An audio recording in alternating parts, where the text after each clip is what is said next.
Assalamualaikum warahmatullahi wabarakatuh. Selamat datang kembali di channel cerita horor Bendy Story.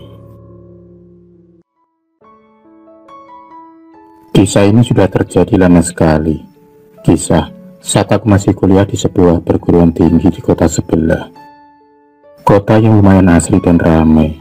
Oleh hirup pikuk aktivitas kota tersebut. Sebut saja namaku Andi. Aku menikmati masa-masa saat kuliahku dengan senang dan semangat. Alhamdulillah, aku diberi Tuhan rupa yang lumayan cakep dan ganteng. Tempat kuliah yang asri dan sejuk, serta teman-teman yang sangat baik membuat aku betah kuliah di sana. Maklum, karena aku cakep dan ganteng, tak sedikit mahasiswi-mahasiswi di tempat kuliahku pada naksir kepadaku.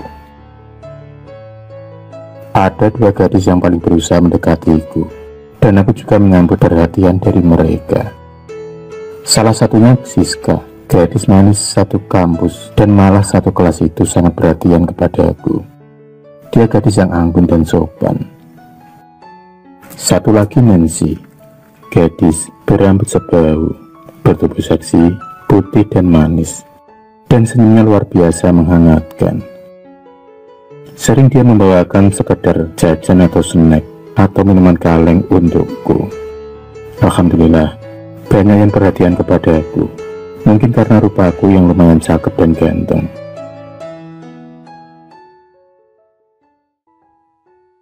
Aku juga mempunyai teman, sahabat dekatku, yang bernama Anton. Orangnya biasa-biasa saja, kocak, konyol, dan selalu mengeluarkan canda tawa. Selalu saja rasa senang dan gembira jika tengah berada bersama Anton. Suasana menjadi ramai dan gembira. Di kelasku sendiri dia yang paling kocak dan suka bercanda kepada siapapun. Teman, termasuk pada dosen. Kadang ia juga bercanda. Dasar bocah sotoy. Anton sendiri orangnya antara pemberani dan penakut. Terutama dia suka bercerita tentang hal-hal mistis. Anton sendiri sering mengajakku ke tempat-tempat keramat atau yang dianggap angker, terutama pada hari Selasa Kliwon atau Jumat Kliwon. Awalnya hanya untuk uji nyali saja, tapi akhirnya kami pun ketagihan ke tempat-tempat tersebut. Pernah suatu malam, tepatnya pada malam Selasa Kliwon, Anton mengajakku jalan-jalan lagi ke tempat keramat yang aku juga belum pernah ke sana. Saat itu dia menelponku. Waktu yang kurang tepat, soalnya saat itu aku lagi bersama Siska, lagi ngobrol di warung kopi.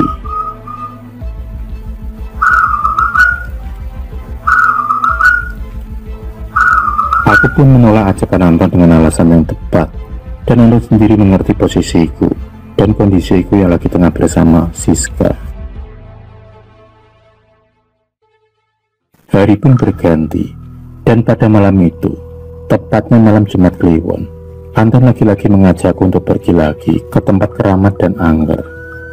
Kali ini aku mengiyakan ajakan Anton, karena kita sudah sepakat dan sudah janjian malam ini.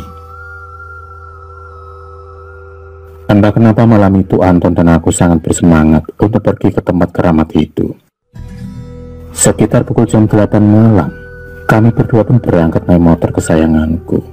Motor jadul yang tentunya keren abis. Dalam perjalanan, kami pun ngobrol ngalor ngidul membayangkan nanti ada apa di tempat tersebut. Suasana terasa dingin, angin pun bertiup menerpa perjalanan kami berdua. Jalan mulai sepi, tak banyak orang yang kita jumpai, dan semakin lama semakin sepi. Jalan tanah pun akhirnya kita lalui. Akhirnya sampailah kami berdua di tengah tempat keramat tersebut. Yang konon orang-orang bilang tempat itu sangat angker dan banyak penghuninya. Saat tiba di sana, rasa merinding mulai terasa. Kami pun kemudian berjalan menuju ke arah sebuah pohon besar yang di depannya terlihat tumpukan batu-batu seperti pemakaman zaman dahulu, seperti petilasan.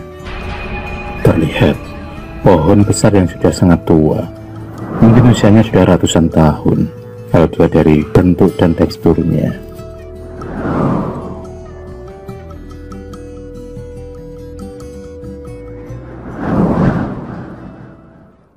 Dengan berbekal senter kecil, kami berdua pun berkeliling di sekitar tempat tersebut. Di tengah malam itu tidak ada orang sama sekali. Udara dingin menusuk tulang terasa sampai ke dalam. Suara-suara binatang malam bersaut-sautan, dan sesekali terdengar suara lolongan anjing hutan yang bersaut-sautan dan terasa mengerikan. Terdengar juga suara kelelawar mengepakkan sayapnya berterbangan di malam itu. Kabut tipis mulai menyelimuti tempat tersebut. Sejenak kami berdua pun duduk santai di depan batu-batu yang tertata seperti petilasan itu. Kami berdua hanya merasakan kalau tempat itu terasa dingin. Tak sengaja Anton melihat ada sebuah benda kecil yang tergeletak, yang setelah dia mati, ternyata benda tersebut seperti sebuah keris kecil. Iya, ternyata benda tersebut adalah sebuah keris kecil yang tergeletak di dekat petilasan tersebut. Anton kemudian memberanikan diri untuk mengambil keris kecil tersebut. Dipandanginya keris tersebut, dan seperti ada suatu energi yang menarik Anton. Anton seperti suka dengan keris tersebut. Ia pun tak lepas pandangannya pada keris tersebut. Anton kemudian berniat untuk membawanya pulang, tapi aku berusaha mencegah dan melarangnya. Ton, keris itu gak usah dibawa pulang ya. Aku takut nanti kalau ada terjadi apa-apa, ucapku. Ah, gak ada apa-apa, Dik. Mungkin judul. Siapa tahu keris ini bisa berguna nantinya untuk kita, jawab Anton.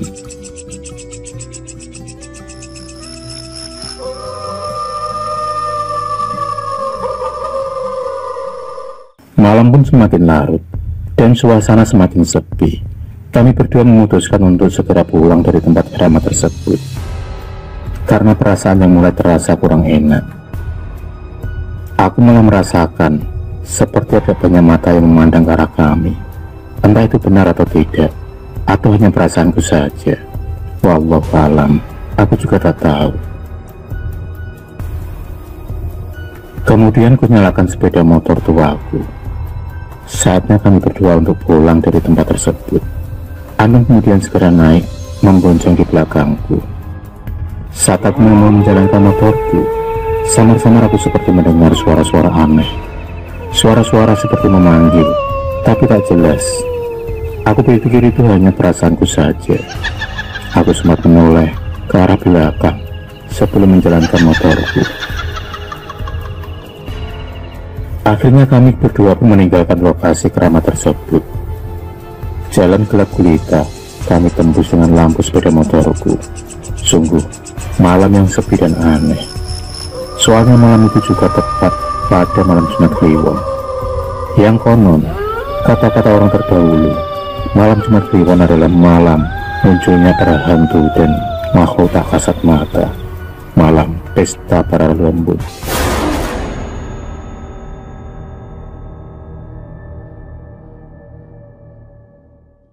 Akhirnya sampailah kami berdua di kos-kosan kami berdua. Motor langsung aku parkirkan di tempat parkir. Kulihat jam keranganku ternyata sudah jam 1 malam. Kulihat Tante Rini yang tengah berdiri di depan pintu rumahnya. Rupanya Tante Rini terbangun. Mungkin kegerahan, karena malam itu memang terasa agak panas. Tante Rini adalah pemilik kos-kosan yang aku tempati. Aku kemudian bergegas mengambil air wudhu untuk sholat malam, sedangkan Anton segera masuk ke kamar. Entah kenapa, Anton saat itu terlihat mengantuk dan langsung tidur. Aku sendiri langsung mengerjakan sholat malam yang biasa aku kerjakan setiap malam. Aku merasa tenang kalau tidur setelah habis melaksanakan sholat malam. Sekitar jam 2 malam, aku mulai mengantuk dan keputusan untuk tidur di kasur sebelah. Aku pun kemudian tertidur lelap. Tiba-tiba dalam tidurku aku seperti mendengar teriakan Anton meminta tolong. Aku kemudian terbangun seketika itu. Kulihat Anton yang tertidur sambil meronta-ronta, seperti dia tengah dikejar setan. Rupanya Anton sedang lindur. Kuputuskan untuk membangunkannya dengan pelan agar dia tak kaget.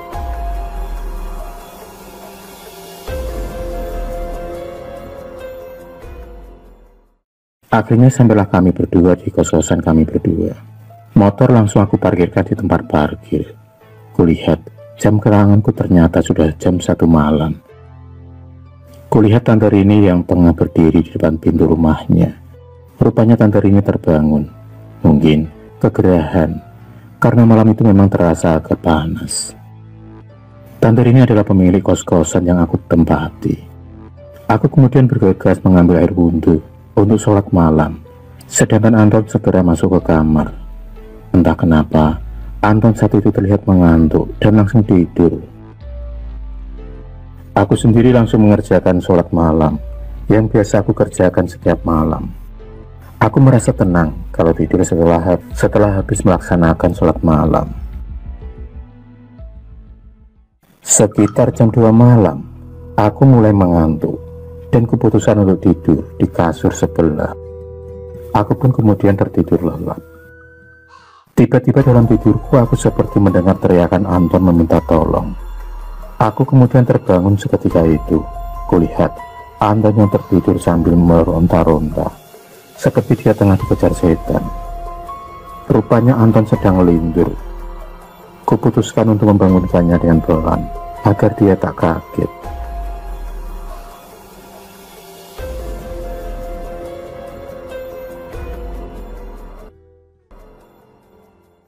Anton kemudian terbangun dengan nafas yang terengah-engah, peluh pun bercucuran di wajahnya.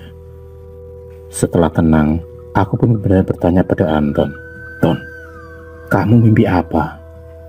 Kamu kayak dikejar setan saja." "Iya, Dik. Aku barusan mimpi dikejar-kejar setan. Hantu banyak sekali." Anton kemudian menceritakan semua mimpinya kepada Andi. Mimpi yang sangat mengerikan dan menakutkan.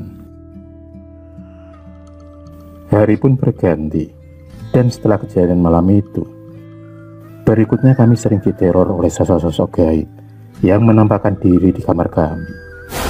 Sosok-sosok seperti kuntilanak, pocong, dan makhluk-makhluk lainnya. Tetapi yang sering menghantui kami adalah sosok pocong yang mukanya hancur dan dipenuhi dengan darah yang terlihat masih sangat segar. Sosok yang sangat menakutkan. Pernah suatu malam, Anton dihantui. Ia seolah melihat sosok pocong yang berada di depannya, persis seperti dipeluknya. Padahal saat itu dia tengah memeluk guling. Namun, rupanya ia seperti memeluk pocong saat matanya terbuka. Dan tak ayal lagi Anton kemudian pun langsung berlari ketakutan keluar kamar.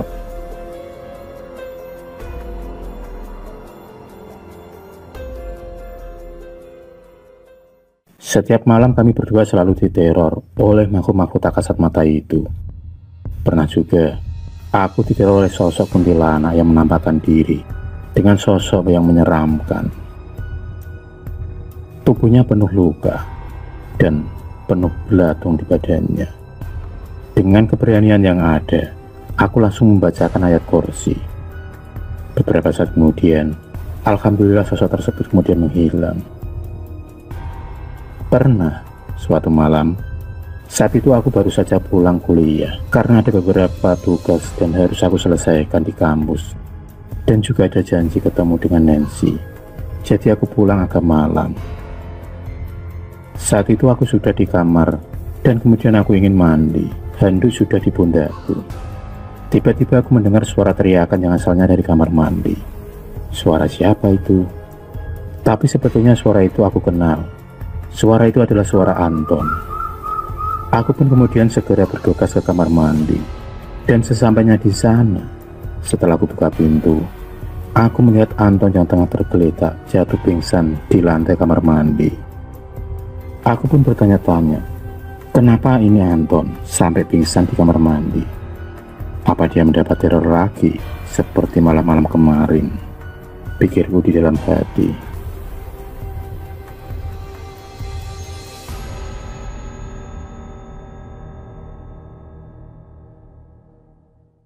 Aku kemudian membawa Anton ke klinik terdekat. Dan setelah ia sadar, aku segera bertanya kepadanya, kenapa ia sampai pingsan di kamar mandi? Awalnya Anton enggan dan tak berani bercerita tentang apa yang tengah ia alami. Tapi setelah aku bujuk, akhirnya dia pun mau bercerita. Anton kemudian mengatakan, ketika aku sedang mandi, aku melihat ada tulisan di dinding, kalau tidak mengasih tumbal, maka kamu yang akan kuambil nyawanya. Jika kamu memberi aku tumbal, maka aku akan memberimu kenikmatan yang kamu inginkan, ujar Anton kepadaku. Aku sendiri heran, sebab saat aku menolong Anton di kamar mandi, aku sama sekali tak melihat ada tulisan darah di dinding kamar mandi, seperti yang Anton katakan. Tapi Anton bersikukuh bahwa ia melihat tulisan itu di dinding kamar mandi. Entah mana yang benar. Yang jelas, setelah kami berdua pulang dari tempat keramat itu, setiap malam kami selalu diteror dan dihantui oleh makhluk-makhluk astral, hingga membuat kami tak nyaman lagi. Ingin rasanya kami berdua lepas dari teror dan gangguan makhluk-makhluk tersebut yang selalu datang setiap malam meneror kami berdua.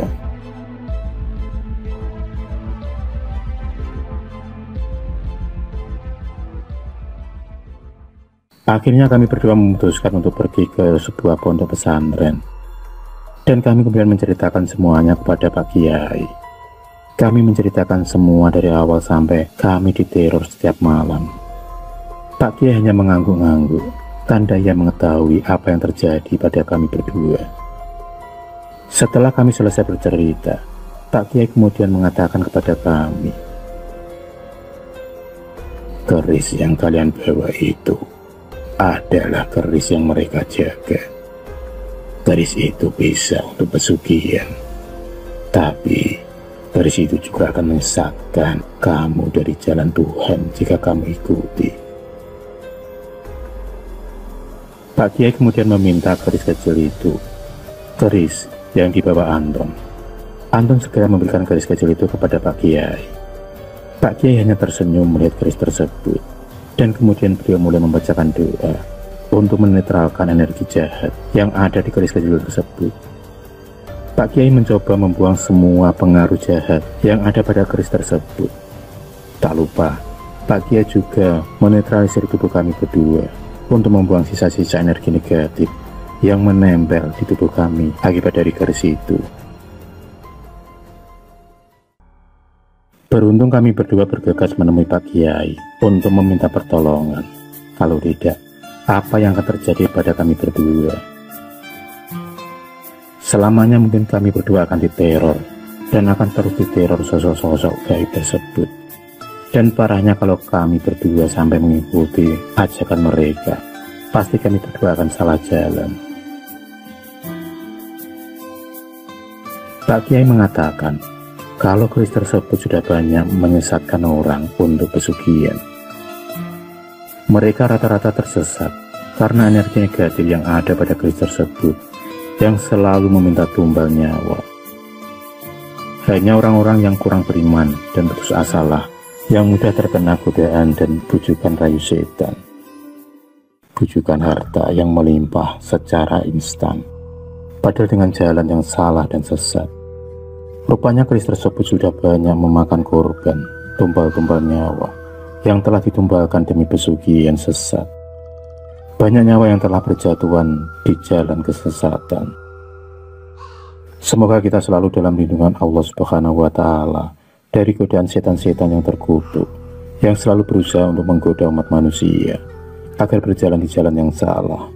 Semoga kita selalu dalam penjagaan dan perlindungan Allah Subhanahu wa Ta'ala. Amin ya Rabbal Alamin.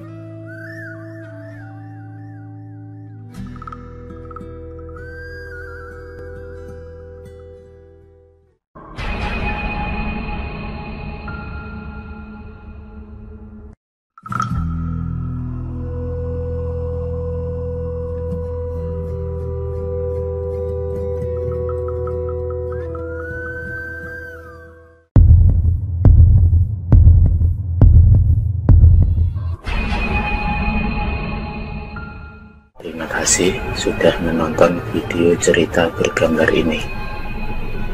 Klik subscribe untuk terus berlangganan video-video cerita bergambar selanjutnya. semangat berkarya.